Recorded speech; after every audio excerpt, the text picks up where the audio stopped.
Astagfirullahalazim, orang zaman sekarang, bro. Alhamdulillah min dzalik. Ya Ustadz, mohon maaf nih jadi kurang pantas ya ribut di tempat umum kayak gini. Iya, mestinya kan ya persoalan berdua ya diselesaikan berdua gitu, nggak mancing orang buat akhirnya berprasangka, terus ikut komen ya, termasuk kayak kita nih kan akhirnya ikut komen kan. Iya. Mau nanya juga nggak enak. Ya tapi mudah-mudahan jadi pelajaran ya buat kita, bro. Ya apapun persoalannya, ya semua pasti ada solusinya. Harus bisa nahan emosi Ustadz ya. Dan harus bisa nahan emosi, nggak harus semua dikeluarkan di tempat umum. Ya Ustadz. Ayo Pak, kita jalan Pak. Dekat. Ya, bismillah.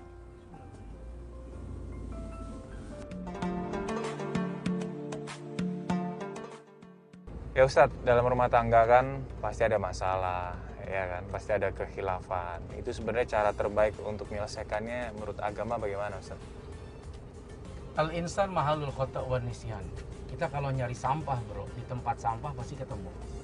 Dan manusia ini tempat sampah. Sampah apa? Sampah lupa, sampah kesalahan, sampah aib, sampah kekurangan gitu loh.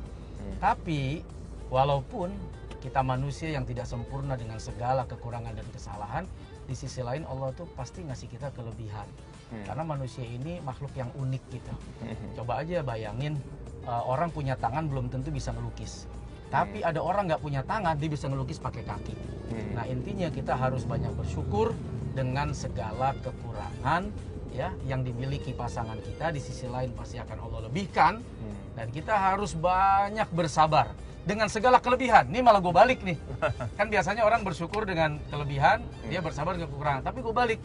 Nah bersabar dengan kelebihan, nah bisa jadi kelebihan pasangan kita jadi ujian buat kita. Iya, Siapa sih nggak kenal sama azab? Semua orang masih demen lah ngelihat ente di TV dengan penampilan yang cool, calm, dan orang semua tuh, oh, dan itu ujian banget buat bini. justru kelebihan pasangan malah jadi cara kita bersabar gitu kan. Iya, Nah disitulah lahir kecemburuan. Makanya penting komunikasi, penting untuk berbagi informasi. Kemana kita pergi, dengan siapa kita bersama, ngapain aja. Bukan berarti kita takut gitu kan. Kan banyak orang berpikir, ngapain gue kasih tahu bini gue, emangnya gue pembantunya, emangnya gue orang yang harus merasa dikekang. Enggak gitu ceritanya gitu loh. Karena suami istri itu pada prinsipnya bukan seperti orang kerja, tapi dia adalah partner. Seperti nahkoda dan wakil nahkodanya atau pilot dan co-pilotnya gitu. Sama-sama kita berjuang buat melewati perjalanan penerbangan ini. Iya betul Ustadz. Nah berikutnya Ustadz, ya memang tantangannya seperti tadi kasus yang kita lihat nggak sengaja ya di luar ya, bahwa memang tantangannya ya kalau udah menikah itu menjaga pandangan ya Ustadz. Ya gimana ya bro, mata kan nggak bisa dikantongin, dia tetap ada pada tempatnya. Tinggal sekarang adalah bagaimana mata yang bisa melihat ya kemana saja dan siapa saja, mampu dikendalikan lewat perasaan batin kita nih. Kan sesungguhnya kan kata Nabi itu, mata itu atau pandangan ini kan adalah panah iblis yang sangat beracun gitu loh. Kalau pandangan ini sudah terlalu tajam asahannya, maka dia bisa nyangkut ke hati kita. Nah itu yang bahaya, kepikiran, keingetan. Nah, akhirnya punya rasa yang berbeda dengan pasangan kita, jadi hambar. Nah Imam Syafi'i itu pernah kasih resep bro, buat orang-orang yang matanya tuh lapar, matanya tuh jelalatan, matanya genit gitu. Satu waktu ngadu gitu seorang laki-laki sama Imam Syafi'i. Ini kenapa ya kok saya sama istri saya ini udah nggak ada rasa lagi, udah hambar, udah beda gitu sama saat awal-awal dulu menikah. Ya, kata Imam Syafi'i, gampang caranya. Kamu udah terbiasa melihat yang haram sampai kamu kemudian tidak lagi menikmati yang halal. Nah mulai sekarang tahan pandangan dari apa-apa yang diharamkan, maka setelah itu kamu akan mendapatkan kenikmatan lagi memandang istrimu yang halal. Begitu dicoba, ternyata benar gitu loh, bahwa kita nih terlalu banyak makan. Orang kalau kebanyakan makan ujung-ujung nggak akan dapat nikmat. Makanya kan Nabi, ya ini kita kebanyakan lauk juga. Kebanyakan lauk malah prasmanan gitu, jadi malah nikmati ikan asin tuh kalau udah campur sama daging, campur sama ayam, nggak akan pernah terasa nikmati ikan asin. Tapi kalau ikan asin hanya berteman dengan sayur asam, aduh, ikan asin tuh nggak berasa rendang. Iya pasti ya. Rasa ikan asin dapat nikmatnya, betul. Ustadz, ini kayaknya kita mau sampai ya. Oh iya benar, alhamdulillah nih, cepat juga. Cuman kita kecepetan bro nyampenya. Jangan-jangan panitia juga belum ada. Oh iya ya. Jadi daripada di sono kita cuma bengong, terus perut lapar, nggak ada yang nyiapin, mending ente aneh ajak ke tukang somai langganan aneh dan itu enak banget. Bakalan Masya nambah deh pokoknya. Wah serius, boleh. Bener ya? Yuk, Oke, sip. ayo. Yuk. Pak, kita ke tukang somai, Pak. Gimana dagangannya, A? Ya gini-gini aja Neng. Gini gimana? Ya gini aja namanya juga dagangan lagi sepi. Mau gimana? Kan, A. Gimana dong, A? Masa kayak gini terus kita? Sepi kan? Kan udah aku bilang, A cari kerja yang lain. Sampai kapan kita mau kayak gini terus?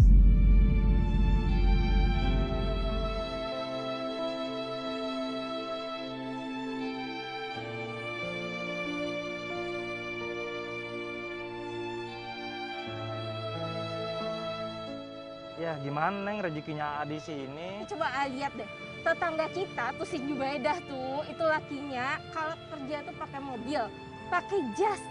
A kan juga S1, juga ini ngapain?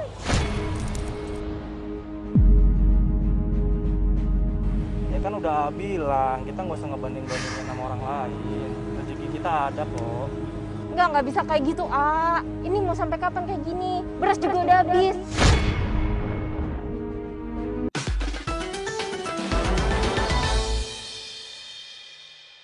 Nggak bisa kayak gitu, A. Ini mau sampai kapan kayak gini? Beras juga udah habis. Udah mana sih? Beras habis di rumah, kita mau makan apa nanti?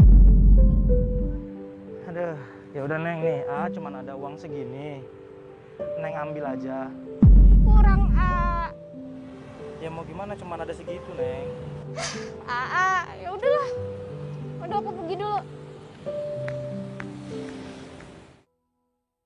Assalamualaikum. Waalaikumsalam Waduh, alhamdulillah. Lama nih. Lama kita ya, nggak nggak ketemu karena pandemi.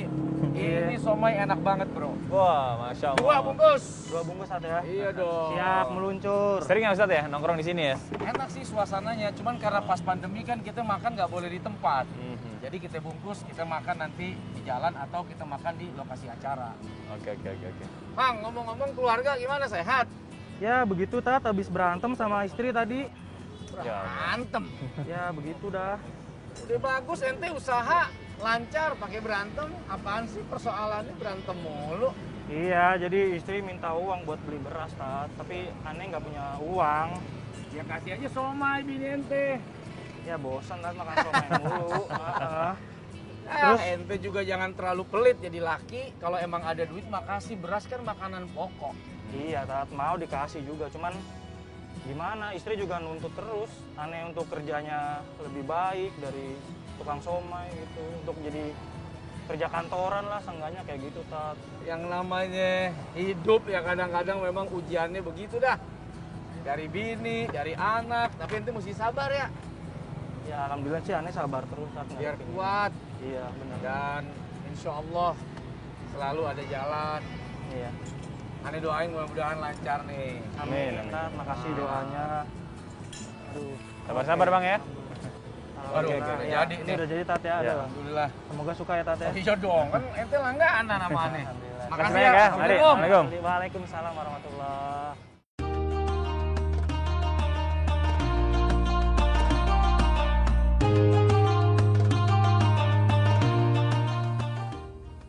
Ya Ustadz, tadi kita lihat kasihan juga ya tukang somai itu yang dibanding-bandingkan sama istrinya.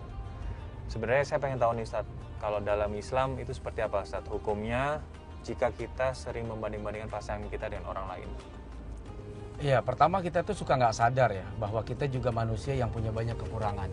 Dan pasti kalau kekurangan kita dibanding-bandingkan dengan kelebihan orang, kita juga tersinggung, kita juga sakit hati.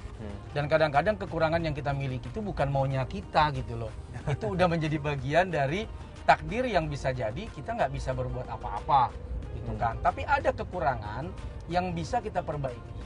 Nah tinggal sekarang cara penyampaiannya aja sih bro, supaya pasangan kita tidak tersinggung. Misalnya masakan kamu ini sebetulnya enak banget, Tapi kalau mau lebih enak lagi atau lebih mantap lagi, coba dia buka resep di sini. Itu ada resep bla bla bla bla bla bla. Mungkin cara penyampaian yang pas, walaupun membandingkan temanya, tapi tidak membuat pasangan kita sakit hati. Komunikasi ya? Komunikasi yang penting. Yang kedua, ada kadang-kadang sifat orang membandingkan itu karena kesombongan. Dan iblis itu yang pertama kali membandingkan dirinya dengan orang lain. Ketika disuruh sujud oleh Allah, iblis bilang apa? Khalaqtani min nar wa khalaqtahu min tin. Dia bully tuh, ya, Nabi Adam. Apa-apaan nih? Saya dari api, ini dari tanah. Mau ngapain saya sujud sama dia, saya hormat kepada dia. Nah, dengan membandingkan ya kekurangan pasangan kita dengan kelebihan orang lain, akhirnya kita kehilangan hormat kepada suami misalnya, atau kehilangan kasih sayang kepada istri misalnya, karena kita selalu melihat sisi kekurangan dia tanpa melihat bahwa ada ribuan, ada ratusan kelebihan yang Allah berikan, dan kita nggak menyadari bahwa selama ini ya kita menikmatinya.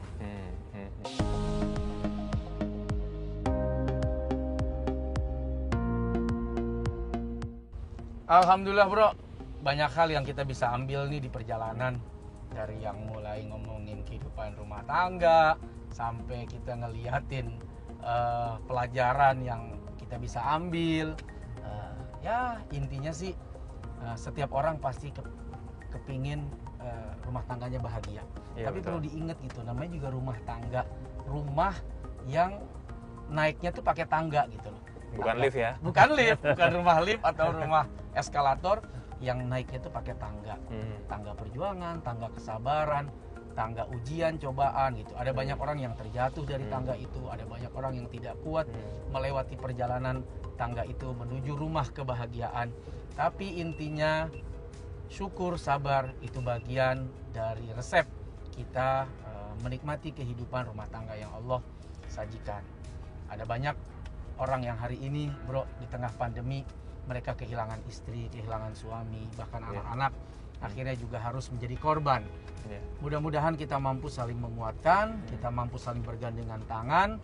Kapan lagi kita merasakan bagaimana indahnya keromantisan di tengah ujian dan cobaan. Mungkin selama ini kita menikmatinya dalam keadaan tenang dan senang, tapi hari ini kita sedang diuji bagaimana Allah ya menguji cinta dan kasih sayang kita semuanya. Thank you bro. Sami-sami. Udah Saya mohon nemenin. doanya juga Ustadz ya untuk rumah tangga saya. Sama-sama. Kalau buat doa mah ya Iya. namanya juga namanya ya. Iya. Ya udah deh, ini udah nyampe bro. Iya. Di depan kepanjangan juga nggak enak kan, gue mau siapin tema buat ntar kita kajian. Terus ingetin panitia, Iya. aneh belum ganti. Oh iya pakaian. betul, kita rapi dulu ya. Iya.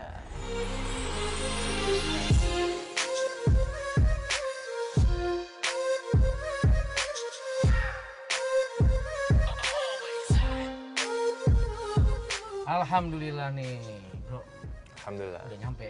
Iya. Dan kita nggak terlambat, syukur Alhamdulillah. banget. Iya, betul. Pas tepat waktu kita sampai. Tapi sebelum kita turun, kita pamit dulu nih sama sahabat RTV yang udah nemenin perjalanan kita di hari ini. Mudah-mudahan ada manfaatnya. Amin. Dan jangan lupa tetap jaga protokol kesehatan 5M.